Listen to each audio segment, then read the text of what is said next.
Welcome sa Thai Food Festival here in Karlsruhe.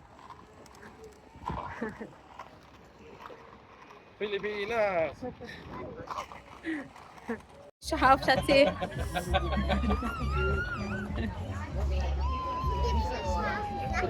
Yay!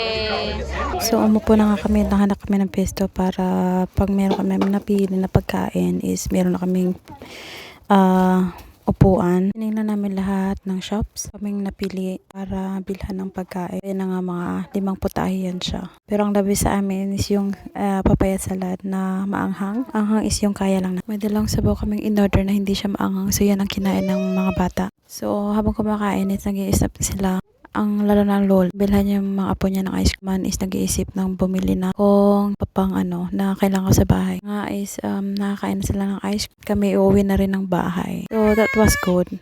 Next time again na kami dahil tapos na kumain. At pagbili din ako ng madaming gulay. So bye!